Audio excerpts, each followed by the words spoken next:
Assalamualaikum warahmatullahi wabarakatuh. Perkenalkan, nama saya Mardian Ahmad. Nomor induk mahasiswa 19.600.051. Saya adalah salah satu mahasiswi di Fakultas Tarbiyah pada program studi Tadris Matematika di Institut Agama Islam Negeri IAIN Parepare.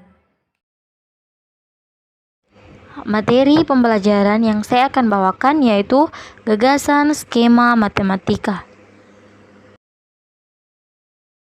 Beberapa pendapat mengenai pengertian skema. Adapun yang pertama yaitu menurut Richard Erskem pada tahun 1971, skema adalah istilah psikis umum untuk struktur mental.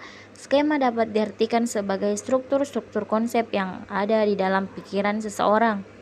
Struktur-struktur ini tidak hanya bersifat struktur konsep matematika yang kompleks, melainkan juga struktur konsep matematika yang sederhana, bahkan struktur konsep yang paling sederhana. Yang kedua, menurut Padesky pada tahun 1994, skema adalah cara mempersepsi, memahami, dan berpikir tentang dunia, atau biasa disebut sebagai kerangka atau struktur pengorganisir aktivis mental. Pendapat tersebut dikuatkan juga oleh Hill pada tahun 2012 yang memberi pengertian bahwa skema adalah perangkat mental bagi pengorganisasian pengetahuan. Jadi dapat disimpulkan bahwa skema adalah perangkat mental atau struktur-struktur konsep untuk mengintegrasikan pengetahuan yang ada dalam memperoleh pengetahuan yang baru. Beberapa ciri skema yang memastikan fleksibilitas penggunaannya menurut Hill pada tahun 2012 yaitu 1. Sebuah skema dapat memiliki skema lain di dalamnya. Contohnya, sebuah skema bagi bangun ruang mencakup skema bagi kubus, tabung, prisma, dan seterusnya. 2. Yaitu skema memandu fakta-fakta umum yang dapat cukup beragam dari satu contoh khusus ke contoh lain. Contohnya yaitu skema bagi barisan bilangan mencakupi fakta umum bahwa sebuah barisan bilangan membentuk pola tertentu.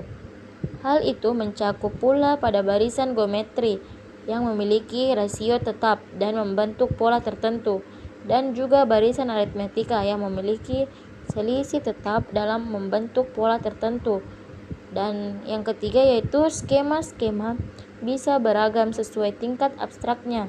Contohnya, skema mengenai peluang. Peluang suatu kejadian jauh lebih abstrak daripada skema sebuah buku.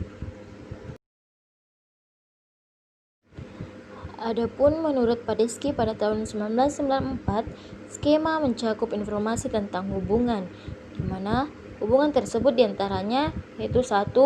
Konsep-konsep atau seperti kaitan antara persegi dan belah ketupat. 2. Atribut-atribut di dalam konsep-konsep yang saling berkaitan untuk sudut 90 derajat dan segitiga siku-siku. Yang ketiga, konsep-konsep dan konteks-konteks khusus untuk fungsi sinus dan trigonometri. Dan yang terakhir yaitu konsep-konsep spesifik dan pengetahuan tentang latar belakang umum atau konsep-konsep tentang matematikawan tertentu dan teoremanya. Perhatikan tabel 3.1 pasangan bilangan dan ide penghubung, di mana contoh nomor 1 merupakan pasangan-pasangan bilangan yang saling dihubungkan sehingga muncul informasi baru yang disebut dengan relasi. Bisa juga menyebut relasi tersebut dengan satu lebihnya dari.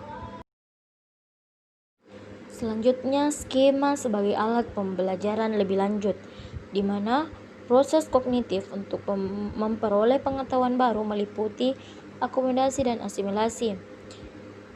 Akomodasi merupakan proses perubahannya skema. Hal ini sesuai dengan pendapat Walle pada tahun 2007 yang menyatakan bahwa akomodasi adalah proses mengubah cara yang ada dalam memandang sesuatu atau gagasan yang berlawanan atau tidak sesuai dengan skema yang ada.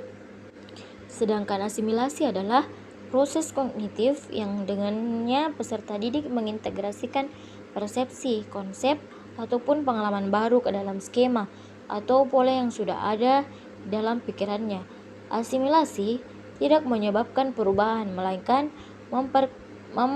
memperkembangkan skemata,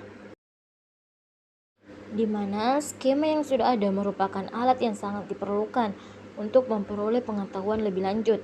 Ketika peserta didik menganalisis sebuah tugas kompleks menjadi komponen-komponennya, ia menemukan adanya suatu struktur hierarki. Tugas ini bisa dipecah berbagai item menjadi komponen pengetahuan atau keahlian yang masing-masing kemudian bisa dipecah lagi menjadi subkomponen, komponen, dan seterusnya.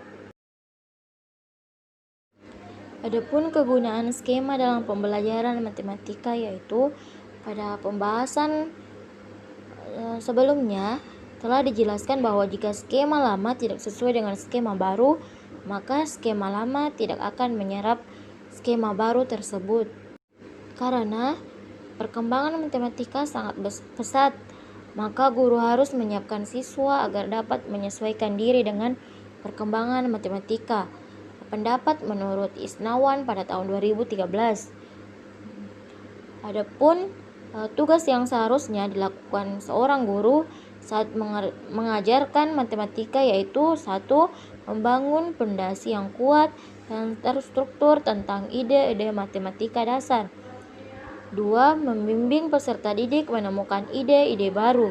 3. Mengajarkan peserta didik untuk selalu menyesuaikan skema lama dengan skema baru.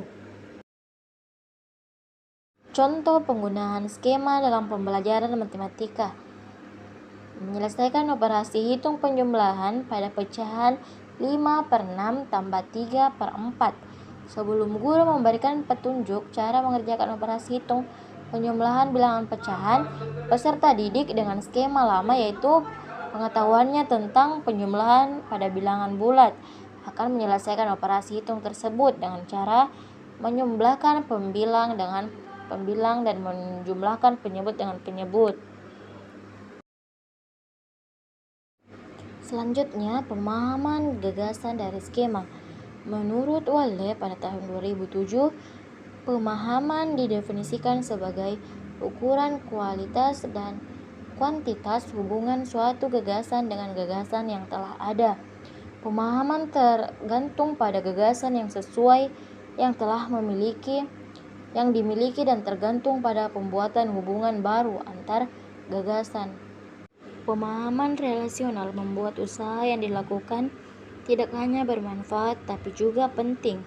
Berikut beberapa keuntungan dari pemahaman relasional, yaitu pertama, meningkatkan ingatan, di mana pembelajaran secara relasional hanya sedikit kemungkinan informasi yang diperoleh akan hilang. Informasi yang berkaitan akan tersimpan lebih lama dan untuk mendapatkan informasi kembali akan lebih mudah. Yang kedua, sedikit mengingat, di mana sedikit mengingat ini gagasan besar merupakan jaringan yang memuat sekumpulan konsep-konsep yang saling berhubungan. Jaringan yang dibuat sedemikian baik sehingga semua bagian informasi dapat tersimpan dan dapat ditemukan kembali sebagai suatu kesatuan dan bukan merupakan bagian-bagian yang terpisah. Yang ketiga, membantu mempelajari konsep dan cara baru, di mana sebuah gagasan yang secara lengkap dipahami lebih mudah diperluas untuk memahami gagasan baru. Yang keempat, meningkatkan kemampuan pemecahan soal. Menurut Walle pada tahun 2007 menyatakan bahwa penyelesaian soal baru memerlukan transfer gagasan yang dipelajari dalam suatu konteks ke situasi yang baru. Bila konsep-konsep disimpan dalam jaringan yang kaya, kemampuan pentransferan dan pemecahan soal dapat ditingkatkan secara signifikan. Yang kelima, membangun sendiri pemahaman. Semakin luas pemahaman dan lebih terstruktur, maka sangat mungkin memperoleh penemuan-penemuan yang menghasilkan pemahaman baru. Adapun menurut Scheme Walle pada tahun 2007, Jika memperoleh pengetahuan merupakan hal yang menyenangkan, maka orang-orang yang telah memperoleh pengetahuan kemungkinan besar akan menemukan sendiri gagasan baru, khususnya ketika menghadapi situasi pemecahan masalah. Yang keenam yaitu memperbaiki sikap dan rasa percaya diri,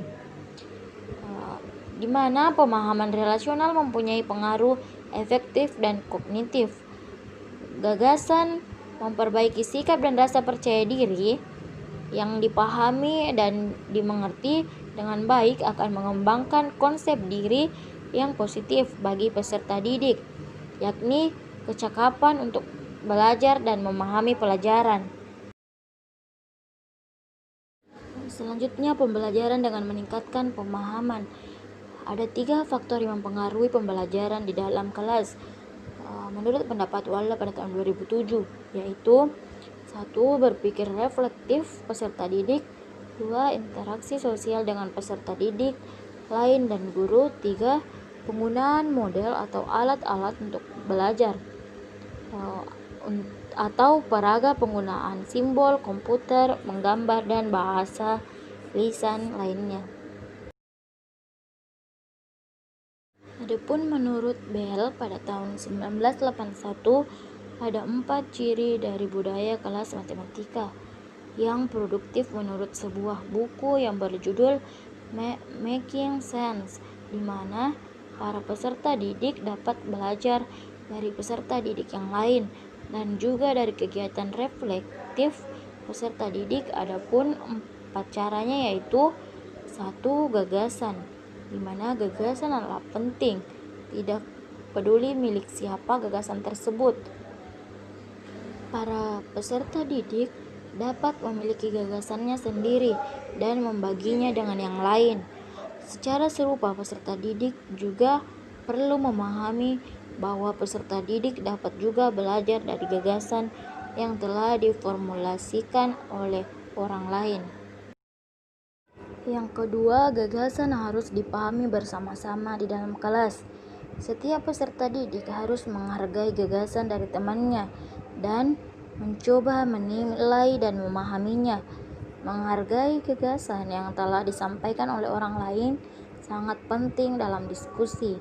Yang ketiga, kepercayaan harus dibangun dengan pemahaman bahwa membuat kesalahan tidak menjadi permasalahan.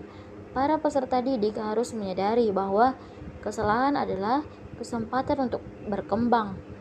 Yang keempat, yaitu para peserta didik harus memahami bahwa matematika dapat dipahami atau masuk akal.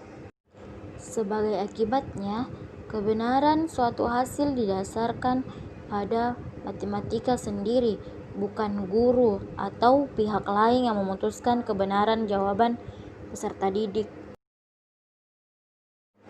Adapun faktor lainnya yang mempengaruhi pembelajaran adalah penggunaan model-model atau alat-alat pembelajaran, di mana benda-benda fisik atau manipulatif untuk memodelkan konsep-konsep matematika merupakan alat-alat yang penting untuk membantu siswa belajar matematika.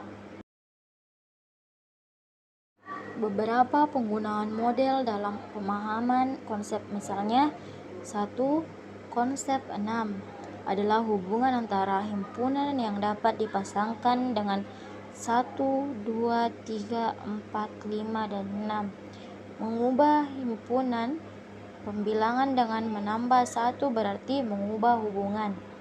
Perbedaan antara himpunan yang berisi 6 dan 7 adalah hubungan 1 lebih dari.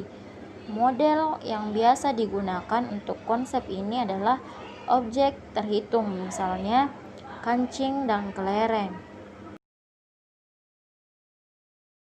Yang kedua yaitu konsep persegi panjang, memuat hubungan ruang dan panjang. Sisi yang berhadapan adalah sama panjang dan sejajar, dan sisi-sisi yang berdekatan berpotongan tegak lurus. Model yang bisa digunakan untuk memahami konsep ini adalah papan bertitik. Baik, itulah tadi pemaparan materi saya mengenai gagasan skema matematika. Kurang lebihnya mohon dimaafkan. Wassalamualaikum warahmatullahi wabarakatuh.